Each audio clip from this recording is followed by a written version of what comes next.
Sejam bem-vindos a mais uma edição do Debate na Veia, aqui pós-Brasileirão. Chegamos ao final da nossa segunda rodada.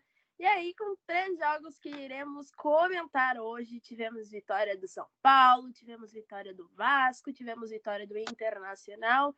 E aí, jogos que foram surpreendentes, que tiveram algumas polêmicas. Então, hoje aqui comigo está o Leonardo Abrão, o Caio César e o Fábio Cavalcante. Eles vão comentar aí sobre os destaques da partida, vão falar quem jogou bem, quem jogou mal, como que foi os confrontos. E começando já, a gente quer saber sobre o São Paulo, que enfrentou o Fortaleza hoje. Assim, um primeiro tempo emocionante. Daniel Alves garantiu a vitória, garantiu os 3 pontos, marcou o gol. E quem vai falar mais sobre como foi o confronto, os pontos altos, os pontos baixos, é o Fábio. Boa noite, Fábio. Aí, como que tu viu essa partida? Quem tu acha que jogou bem? Quem tu acha que jogou mal?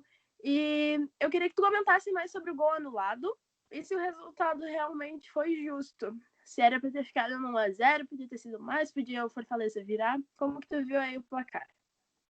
Boa noite, Lauren. Bom, é até um pouco difícil comentar desse jogo porque foi bem morno, assim. O São Paulo, depois da volta da pandemia, vem jogando mal, fez uma partida boa só contra o Guarani, quando jogou com o time reserva, mas a maioria das partidas não vem conseguindo desempenhar o mesmo futebol que vinha desempenhando antes, e dessa foi mais uma partida. O time teve 14 dias livres, o Diniz trouxe mudanças para o time, entrou com o Lisieiro no lugar do Alexandre Pato, mudou a formação técnica e tática do time, só que as mudanças não apareceram dentro do campo. O time não conseguiu criar tantas chances, foi um jogo muito morno, na verdade. A chance clara mesmo foi depois de que o Reinaldo achou um cruzamento lindo para o Daniel Alves, que estava entrando ali na área, que ele está fazendo muito bem, fez o gol e se tornou o artilheiro do São Paulo ao lado do lado do Pato, com 6 gols. Então, acho que o Daniel Alves é o nosso destaque, né, da partida, mas fora isso, a partida foi bem morna. No segundo tempo, o Fortaleza voltou melhor, pressionou o time de São Paulo, criou algumas boas chances, mas não conseguiu também empatar o jogo. Teve o gol do Juninho, que foi anulado por um toque na mão, justo, né? O novo regulamento fala que se toca na mão no ataque, o jogo tem que ser interrompido, e foi o que o árbitro fez. Mas o jogo, em geral, não foi um jogo de encher os olhos. A gente esperava mais por ser a volta do Rogério Ceni ao Morumbi, a estreia do São Paulo no Brasileiro depois de 14 dias sem jogar, mas assim, a partida não foi encantadora, longe disso, e o São Paulo tem muito que melhorar se quiser brigar por título. Lembrando que se os meninos tiverem algo a acrescentar, é só ligar o microfone aí e falar. Então, com a vitória, pode falar. Desculpa. Bom, boa noite a todos. Eu gostaria também de destacar com a curiosidade que aos 5 minutos do primeiro tempo, a mesma jogada que aconteceu no gol já tinha sido trabalhada já. O Reinaldo ali pela esquerda, ele cruzou e por pouco o Daniel Alves já não fez o gol ali.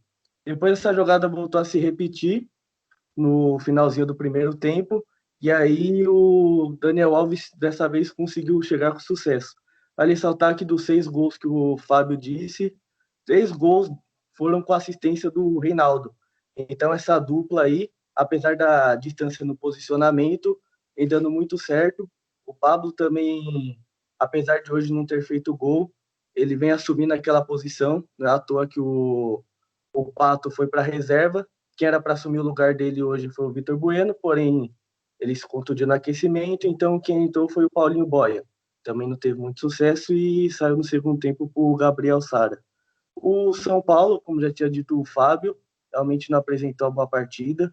O Fortaleza também aquém do normal, apesar de ter surpreendido um pouco no começo do segundo tempo.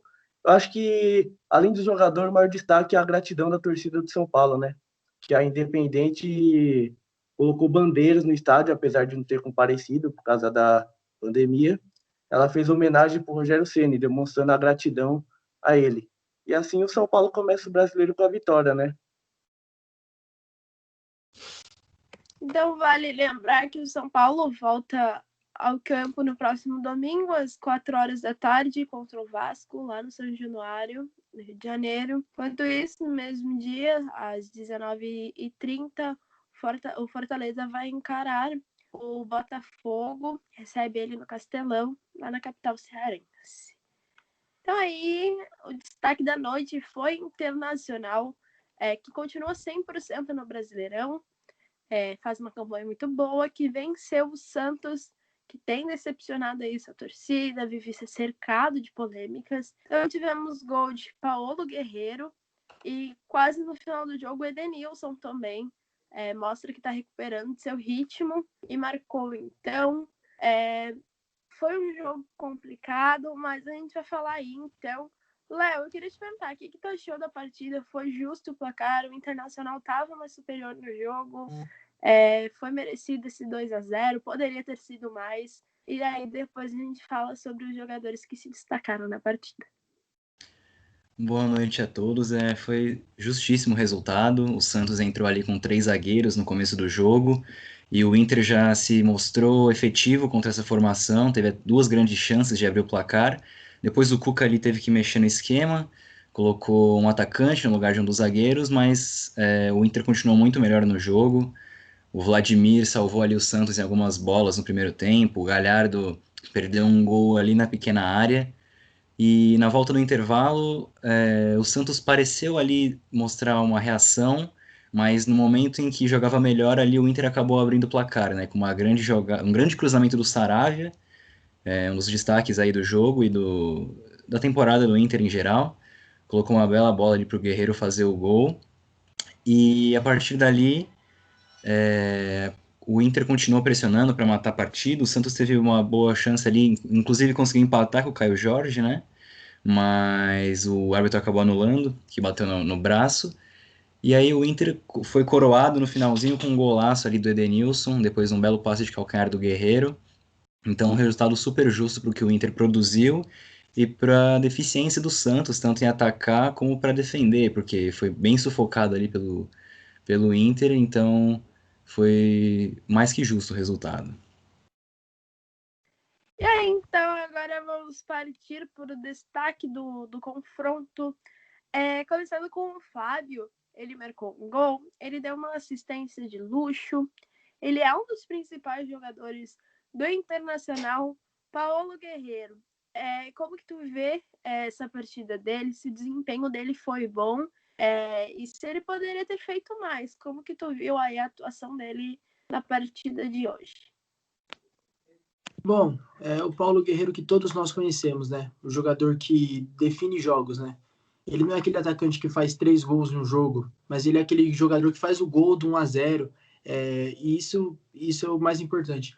Hoje, ele estava tendo um jogo de algumas oportunidades, né? Nenhuma muito clara. A oportunidade mais clara do Internacional tinha sido pelos pés do Thiago Galhardo, mas quando a bola chegou com qualidade ali, depois do bom cruzamento do Saravia, ele mostrou porque ele é um dos principais centroavantes do país e talvez da América do Sul. Botou ali a cabeça na bola, tirou do Vladimir e abriu o placar. E o jogo continuou, ele teve mais algumas oportunidades, ele podia ter feito o segundo gol dele ali numa boa virada de jogo, acho que foi do Bosquilha para ele dentro da área, só que ele acabou errando um pouco no domínio, podia ter sido o segundo gol dele, mas depois ele fez o que ele faz de melhor, talvez, que foi o pivô. Ele segurou 2 zagueiros do Santos ali no pivô e deu passe de calcanhar para o Edenilson infiltrar e conseguir sair cara a cara com o Vladimir, e ele só encobriu o goleiro. Então, de novo, talvez o Guerreiro seja o principal jogador do Inter no ano, é o artilheiro da equipe com 9 gols, e é um jogador espetacular. Acho que é o centroavante que nenhum time do Brasil recusaria, e ele seria titular em boa parte dos times da América do Sul inteira. E falando então no segundo destaque da noite, se Guerreiro fez um, Edenilson fez outro e foi um golaço lindo, maravilhoso, talvez digno de um Puskás, talvez. Mas quem vai dizer pra gente como que foi a partida que Super Ed fez é o Caio. Como que tu viu aí o desempenho do nosso Super jogando hoje? Bom, eu achei muito interessante a movimentação do Edenilson, que se reencontrou hoje, curiosamente, com a volta do Rodrigo Lindoso ao time titular, que dá uma mobilidade. E além da volta do Rodrigo Lindoso, voltou também o Patrick hoje a campo, formando aquele trio de meio campo que se repetiu que nem ano passado. Chegou à final da Copa do Brasil e foi eliminado por Flamengo nas quartas da Libertadores. É o meio campo que tem muita mobilidade, o Edenilson característico por essa sua infiltração, o Patrick aberto pela esquerda e o Rodrigo Lindoso, que aparece muito bem, inclusive teve uma finalização no rebote do escanteio. Então esse meio campo funcionou muito bem. O Edenilson, que já vinha pedindo passagem, ainda mais depois do gol do Paulo Guerreiro, logo na sequência ele teve a oportunidade que ele chutou forte rasteiro de esquerda, ele quase já havia feito o gol, e aí foi recompensado pela grande partida que ele fez. Então acho que além do destaque em si do Edenilson, eu acho que o meio-campo, o retorno desse trio, a titularidade do Inter, é um dos principais destaques da partida junto com o Guerreiro. E olha, era para ter sido muito mais que 2-0, mas não foi porque Galhardo não conseguiu marcar. Aí perdeu umas boas oportunidades. Léo, o que tu achou do jogo que Galhardo fez hoje? Eu queria que tu comentasse mais sobre a atuação dele, que vem chamando muita atenção no Internacional. É um dos principais jogadores até agora na temporada e já marcou gols muito importantes, principalmente no Gauchão. Como que tu vê aí o jogo que ele fez hoje? Sim, o Galhardo vem muito bem, né? Foi um grande destaque do Brasileirão do ano passado, né? Pelo Ceará. E tá jogando muito bem aí pelo Inter. Hoje ele fez um bom jogo, né? Perdeu duas grandes chances ali. Uma de abrir o placar e outra, se não me engano, já de fazer ali o 2-0. Mas ele vem jogando muito bem. Ele dá muita mobilidade ali do meio para frente, ali uma boa dupla com o Guerreiro. Ele abre de um lado, abre do outro, centraliza, aparece na área, tá sempre dando opção para finalização. Sem dúvida, um grande destaque ofensivo do Inter. E hoje só faltou o gol mesmo, né? Jogou bem, assim como o time inteiro. Até a gente estava comentando aqui antes, né, que ele se critica bastante por essas falhas que vem acontecer, né? Por exemplo, no intervalo, ele dando entrevista, ele se cobrou bastante sobre o gol que ele perdeu ali na pequena área. Depois ele também comentou sobre a segunda chance perdida, mas é um ótimo jogador, surpreendendo no Inter, né? Também não esperava que ele fosse tá jogando tão bem como ele tá, mas é uma grata surpresa aí no ano. E se de um lado tivemos gols, do outro também tivemos. Caio Jorge marcou aí, deixou, mas o juiz viu uma falta onde a bola encostou no braço e anulou. Fábio, como que tu viu o confronto que Caio Jorge fez e se o resultado era para ter sido diferente? Bom, o Caio Jorge é mais um garoto da Vila Belmiro. A gente sabe a qualidade da base do Santos em revelar bons jogadores, e o Caio Jorge é mais um desses. Ele entrou no jogo após a lesão do Luiz Felipe. Como já foi citado, o Santos entrou com 3 zagueiros, mas o Luiz Felipe acabou dando um carrinho e lesionando o adutor da coxa. E no lugar dele entrou o Caio Jorge, e foi um momento que o Santos conseguiu equilibrar um pouco mais a partida.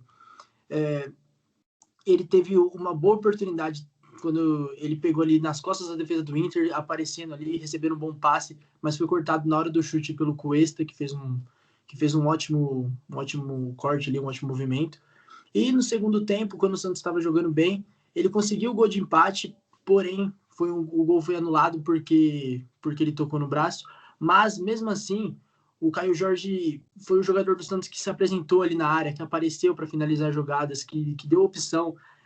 O Marinho e o Soteldo estavam muito solitários, né?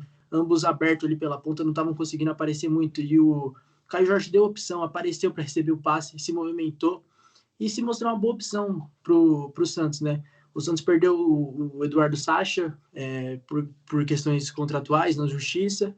O Raniel tá machucado, nunca teve sequência no Santos desde que chegou. E o Caio Jorge tem tudo para ser o titular do Santos durante esse campeonato. E é um ótimo jogador. E outro destaque que tivemos na partida de hoje foi Vladimir. Caio, como que tu viu aí o confronto dele? Se foi uma atuação de luxo ou ficou devendo alguma coisa? Deveria ter feito uma partida melhor. Então, normalmente o Vladimir é um goleiro que tem sido muito criticado desde o afastamento do Everson, devido a ele querer rescindir o contrato na justiça com o Santos por causa do atraso de salários. Ele assumiu a posição de titular, porém ele não vinha tendo muito sucesso. Apesar da boa campanha no passado dele com o Avaí, esse ano ele sofreu muitas críticas devido à partida contra a Ponte Preta, eliminação, acusaram ele de algumas falhas, assim como no primeiro jogo do Brasileiro. Porém, hoje, a culpa não foi dele, ele foi um goleiro muito seguro, salvou o Santos, inclusive, de tomar outro gol em oportunidade onde o Guerreiro apareceu livre. Então, acho que o problema não foi o Vladimir hoje, pelo menos, apesar das críticas dos outros jogos, ele conseguiu reverter e conseguir apresentar as atuações que lhe credenciaram a brigar pela titularidade. Isso que no Avaí ele foi um dos melhores goleiros do campeonato e uma das surpresas. Então, se tivemos Caio Jorge e Vladimir fazendo uma boa partida e surpreendendo os seus torcedores, quem não fez igual foi Carlos Sanches. Léo, como que tu viu aí o confronto que ele fez hoje? Foi bom? Foi ruim? O que tu acha da partida de hoje, da atuação? Hoje eu acho que o Sanches foi um dos piores jogadores em campo. Apareceu muito pouco. Desde a primeira partida ali, ele perdeu o pênalti já contra o Bragantino. Pouco participativo, não vem sendo aquele Sanches que a gente viu ano passado, né, naquele time do Sampaoli, né? O Sanches que mexe bola para os pontas, para os atacantes, que finaliza, que leva perigo na bola parada. Não está sendo esse Sanches esse ano, e hoje foi bem a cara dele nessa temporada, né? Apagado, não conseguindo criar chances, não sendo efetivo lá no ataque. E vamos ver, o Cuca vai ter bastante trabalho aí com esse time do Santos para fazer o meio-campo voltar a jogar, né? Porque o meio-campo foi totalmente neutralizado, nem chegou a ser neutralizado, né? Não conseguiu jogar direito ali contra o Inter hoje, foi muito mal ali. O Inter ganhou totalmente o meio-campo e vai ser complicado, ele vai ter bastante trabalho aí nessa sequência aí dos jogos. E só para título de curiosidade, neste dia 13, D'Alessandro completa 12 anos de internacional, da sua estreia, dessa primeira partida, 12 anos já. E quem também está comemorando é Paulo Guerreiro, que completa 2 anos no Inter. Então aí, presentes de aniversário, uma vitória e um gol marcado por Guerreiro. Com o jogo, então, Internacional enfrenta no domingo Fluminense às 16 horas. E no mesmo dia, o Santos vai receber o Atlético Paranaense às 19h45 lá na Vila Belmiro. Os dois são válidos pela terceira rodada. E agora, então, para encerrar o jogo que acabou há pouco tempo, foi de Vasco contra Sport. Tivemos 2 gols marcados por Felipe Bastos. Obviamente, o destaque da partida, ele estava inspirado. Mas não sou eu que vou contar, não, como é que foi o jogo. Quem vai contar é o Caio. Queria que tu falasse mais aí da partida, se o resultado foi magro, se deveria ter sido maior, se o Vasco fez por merecer. E também sobre a expulsão de Ronaldo Silva, que foi expulso no final do jogo, depois de uma análise no VAR. Se foi justa a expulsão ou era digno de um cartão amarelo. Então, eu acho que o principal ponto do Vasco em si, nessa campanha nos últimos anos, apesar da limitação do elenco, é a mística de São Januário, né? Eu acho que o que a torcida tem feito pelo Vasco, mesmo com as adversidades, é algo impressionante. Eu acho que o resultado de hoje, além do desempenho em si de alguns jogadores, eu acho que é algo essencial provar que mesmo diante desse problema aí por causa da pandemia, o Vasco tenha ganhado, que é o mais importante nesse momento por Vasco, que assumiu o Ramon como auxiliar técnico, que garantiu sua terceira vitória no comando. E outro destaque positivo também é o Felipe Bastos. Como você já tinha dito, os 2 gols dele retomaram ele. Ele que já assumiu publicamente que é vascaíno de coração. Ele, quando a torcida estava presente em São Januário, ele incentivava, ele incendiava. Esses 2 gols foram fruto de um jogador genuíno vascaíno, né? Eu acho que também um destaque que negativo é o goleiro Maílson, que por enquanto tem sido sucessor do Magrão, ídolo do esporte, que no primeiro gol ele rebateu para dentro da área, né? Então acho que é uma situação que, ainda mais fora de casa, é algo que prejudica muito o desenvolvimento da equipe. Ao segundo gol, mérito totalmente do Felipe Bastos, que meteu no ângulo ali, né? Com o resultado, então, o Vasco conquista seus 3 primeiros pontos. E os dois times, tanto o Vasco quanto o Sport, voltam a campo no domingo também, às 16 horas da tarde. O time carioca vai enfrentar o São Paulo lá no São Januário. E um pouco mais tarde, já às 19 horas, o Leão vai até o Olímpico, onde enfrenta o Atlético Goianiense, que ontem venceu o Flamengo. Isso mesmo. Então tem vídeo aí de como foi o confronto do Flamengo e Atlético. Vai lá conferir. Confere aí todos, porque a gente está fazendo debate sobre todos os confrontos do Brasileirão. E presta atenção, com a vitória, o Internacional alcança a segunda colocação na tabela, já são 6 pontos. Enquanto isso, o Vasco chega na 6ª colocação com 3. O São Paulo em 8º com também 3 pontos. A mesma coisa para o Sport, que está em 9º. E, por fim, o Fortaleza, que está em 19º, com nenhum pontinho ainda ganho. Vale lembrar que nada está definido, né? 2 rodadas até agora foram disputadas, alguns times ainda tiveram a sua estreia hoje, então muita coisa pode rolar. E se você quer saber tudo que vai acontecer no Brasileirão, não tem lugar melhor para acompanhar do que aqui no Futebol na Veia.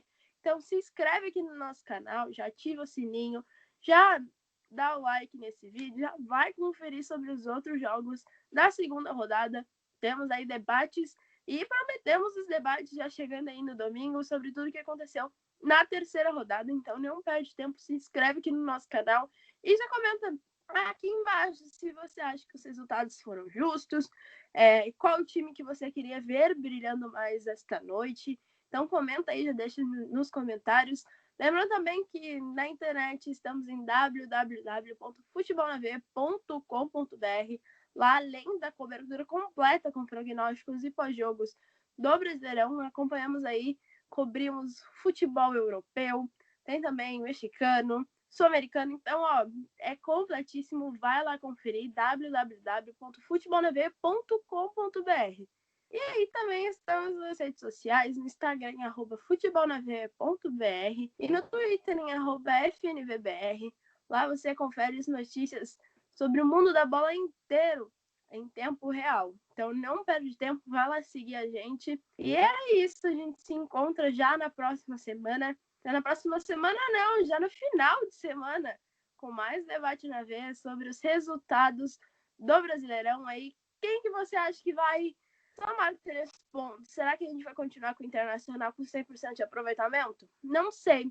Você vai descobrir no próximo debate da veia. Então segue a gente aqui. E tchau, tchau. Até final de semana.